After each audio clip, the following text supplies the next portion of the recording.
Hello mga kol, welcome back sa ating YouTube channel, Sorpas TV. Sa bago lang sa ating channel, huwag kalimutan like, share, and subscribe. Click na rin yung notification bell para laging updated sa ating mga susunod na video uploads kaya ito.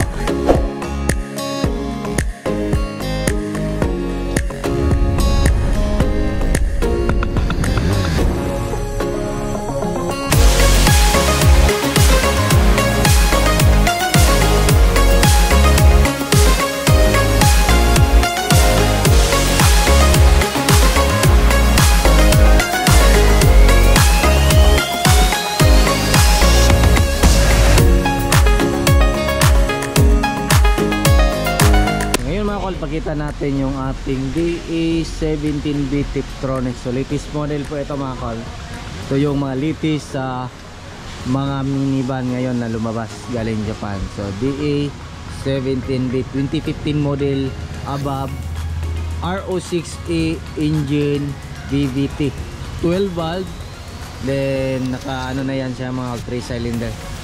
So check natin kung ano yung package sa ating unit. So yung presyo ng setup na to is 300,000. So titingnan natin kung ano yung mga accessories sa 300,000 natin yung DA17B. So makita natin dito yung headlight nya is original. Ayan, H4 park light, din yung ating signal light. Ayan, makita natin dito flamingo green po yung kulay ng ating unit. Ansal urethane po yung gamit natin. Dito makita natin meron tayong Suzuki emblem, fully tinted yung unit natin. Ayan, kompleto sa wiper. Ayan, kompleto, bagong LTO registered. Ayan, so dito sa gilid makita natin is naka 13 inches steel rim siya mga kon, with brand new tire. So brand new po ito, 165/65 R13 po yung gulong natin. So fully undercoat po yung unit natin. Dito side mirror is stock lang, original. So yung adjustment nito is manual lang po yan mga kan. So makita din natin dito, yan, kompleto siya sa antenna. Din dito yung ating top load carrier sa itaas. Yan, rain visor kompleto. Yan po yung kulay ng unit natin, flamingo green and black combination. Ayan, so dito makita natin is yung spoiler natin is bago na po yung spoiler ng ating unit. Mayroon din siyang third light dito. Ayan. So ito yung wiper sa likuran. Then meron tayong Suzuki emblem. Then ito yung ating tail light. Meron tayong signal light, reverse light. Then ito yung ating park light at saka yung ating brake light. So meron din tayong plate holder para hindi mabend yung plaka ng ating unit. So ito yung camera natin, dash cam, din yung sa stereo na camera natin. So open natin dito. Ayan, so dito mga kol, meron siyang third set at the same time pwede natin gawing storage box. Ayan, dito makita natin yung ano natin, mating bago na yan. Ayan, so yung ceiling natin bago, black yung kulay. Ito yung room light dito. Ayan, pailawin natin yung room light natin. So ang kagandahan sa mga ganitong unit mga kol is pwede natin to ma-fold yung upuan na yan na maging plain dito. So pakita natin kung gaano kasulit yung ating unit. Ayan, so makita natin dito mga kol. Ayan, so fold natin to. Ayan, so yan po yung pwede magagawa sa ating upuan. So plain na po siya mga kol. Pwede natin gawing kumot yan, pwede natin gawing mini camper van kung gusto natin. So ayan, napakalaki yung space. Halimbawa kung mamalengke kayo, ayan, so yan yung magagawa. Tatanggalin lang yung upuan dyan, yung upuan na yan, para mas malaki yung space na magagawa. So dito makita natin yung window natin dito is riser lang. Ayan, so hindi siya power window. Ayan, yan po yung ating upuan. So straight lang po siya mga kol. Tapos yan, meron siyang seat cover na bago. So lahat ng unit natin bago yung seat cover, depende na yan sa gusto ng customer. Then dito wala po siyang plastic. Ayan, then meron siyang cover dito na plastic. Ayan, so kita natin sa kabilang side kung ano yung makikita natin doon. Ayan, so brand new yung mating natin dyan. Ayan, so check natin dito sa kabilang side. kung ano yung makikita natin dito. Yan. So yan. Next, sliding natin. So dito manual sliding na, then dito walang cover, steel lang. Tapos dito makita natin nandyan yung ating jack. Ayan. Then yung ating riser, din yung ating tire wrench. So pwede pa tayo maglagay dyan kung ano yung mga gamit natin, mga early warning dyan, yung mga tools pwede natin dyan ilagay. Ayan. Ayan po yung unit natin. Ayan. So pag upo tayo dito, ayan, mas malaki yung space pag nakaupo tayo dito. Yan o. So kasya po yung 3 or 4, depende po sa laki. Pero katulad ko, so kasya 3 or 4, hindi masyado malaki. So dito, yan po yung legroom natin habang nakaupo tayo dito. Ayan, so ito yung view natin dito pag nandito tayo sa likuran. Ayan, so ito yung upuan niya sa mga D17B na hindi siya captain seat. And makikita natin meron tayong extra fan dyan. Ayan, meron siyang, ayan, yan, meron siyang switch. Ayan, so yan yung switch niya. Pwede natin yan iorong kung saan natin gusto nakaharap. Halimbawa dito tayo upo na gusto natin na mas malamig dito katama sa atin, pwede natin dyan. Ayan, ganun, di ba? So pwede din ganun. So yan yung ceiling, yan black. So check natin dito sa harap niyan. Dito, so yung opener natin. Ayan, opener natin. So power window yung harap natin. Yan, so left and right. Yan, power window. So open natin para mas merong liwanag. So dito rin meron tayong cup holder dito. Yan, ito yung cup holder natin dito. Then meron tayong speaker dito. Ayan. Then dito central lock, naka central lock po yung unit natin. Ayan. So dito check natin, meron din siyang lagayan dito, cup holder. Ito yung aircon natin, yung lamig. So ayan yung cup holder natin dito. Ito is yung remote ng ating stereo. Ayan. So makita natin dito, ayan yung ano natin. Ayan. Din dito. So meron din tayong lagayan dito, cup holder. Meron din lagayan dito. Then meron din tayong cup holder dito. And then ito yung glove box natin. Ayan. Di ba? Then dito meron tayong extra lagayan. Ayan. So yan yung steering wheel natin. Ayan, original. So meron siyang nilagay na Suzuki emblem. Ayan. So dito, ito yung Taptronic na gear shift natin. Ayan. So pwede natin maorong itong upuan dito. Move natin abante. Ayan. Or atras, kung saan po tayo komportable. Ayan. Ayan. So dito, ito is yung ating park, reverse, neutral, and drive. Then lipat natin dito. Yan po yung manual mode. Ganun lang. Reverse. Dun sa dashcam natin kita din sa likuran.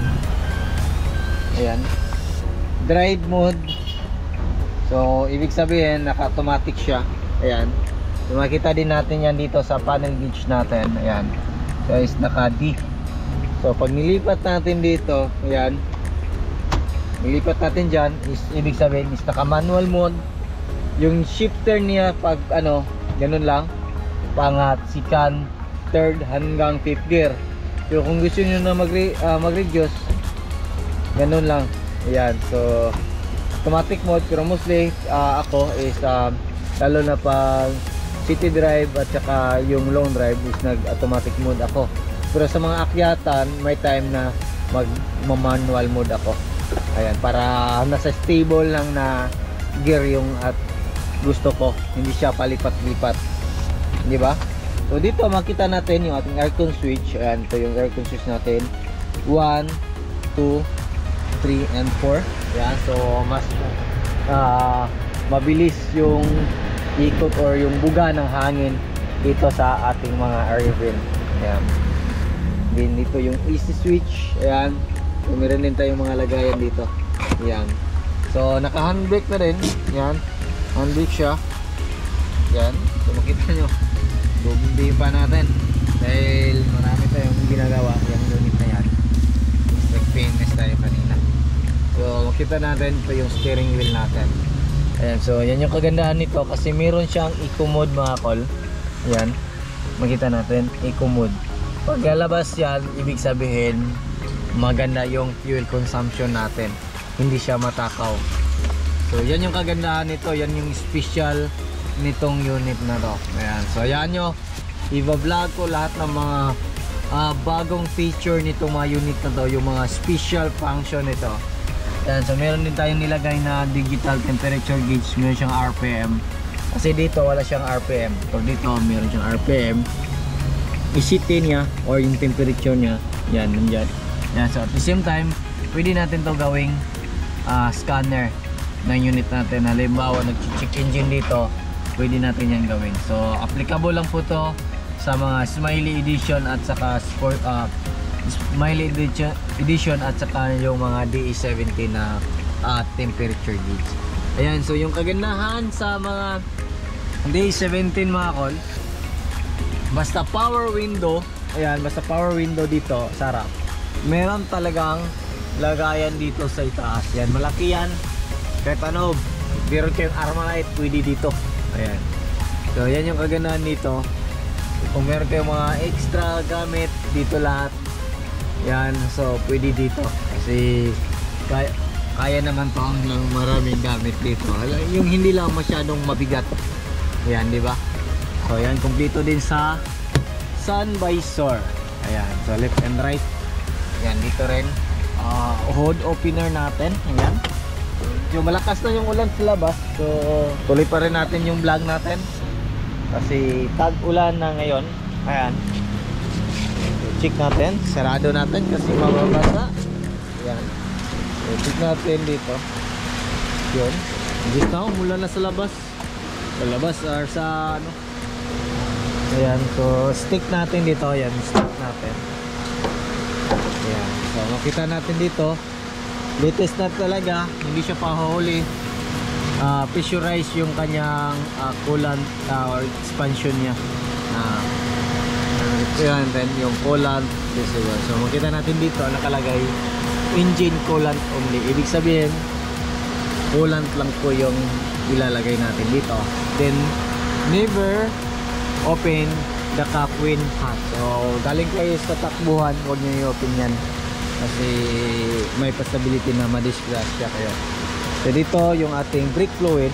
Ayan, windshield washer reservoir. Ayan, so naka aircon yan. Yan, di ba? Ganda.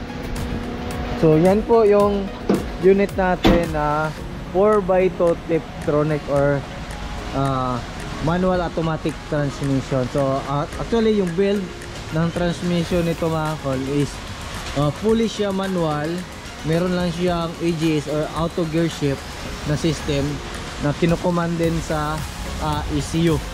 So meron siya para siya na po yung magka-clutching at saka mag-shift kung saan pwede. First gear ba, second gear, third gear, or fourth gear, or reverse. So yan yung kagandahan nito. So ipakita ko soon yung mga parts nitong unit ito, kung paano nagpa-function yung transmission nito. So yung mga ganitong variant mga kol, meron siyang full automatic, meron din siyang pure manual. Yan, abangan nyo yan, pure manual yan, yung 4x2 manual, pearl white. Then ito is pure automatic na turbo. Then ito is Tiptronic. So itakil natin yan soon kung ano yung pagkaibahan nila, pinagkaiba. So sa pure automatic, yan, meron siyang manual, automatic, meron siyang non-turbo, merong turbo. So yan, so yan yung ano natin. So sa ngayon, ito lang yung package natin sa 300,000.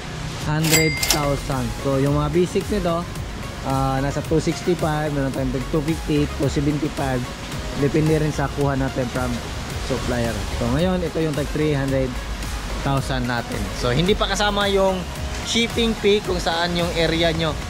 Ayan, so hindi pa kasama yung shipping fee kung saan yung area nyo or delivery fee, ayan, additional lang tayo. So kayo yung mamili ng kulay kung ano yung gusto nyo sa inyong unit. So yan lang muna yung ating vlog for today kasi umuulan na. Maraming salamat po sa yung patuloy na pagsuporta sa amin. Sa bago lang sa ating channel, don't forget to like, share and subscribe, then click na rin yung ating notification bell para laging updated sa ating mga susunod na video uploads kagaya ito. Huwag nyo rin kalimutan i-follow yung mga social media account natin, Surplus TV page sa Facebook, Dodong Lagan Surplus, yung personal Facebook account natin, at saka sa TikTok natin, Surplus TV by Dodong Lagan. Yan yung official na TikTok account natin. So maraming salamat po sa inyong lahat. Ingat and God bless po.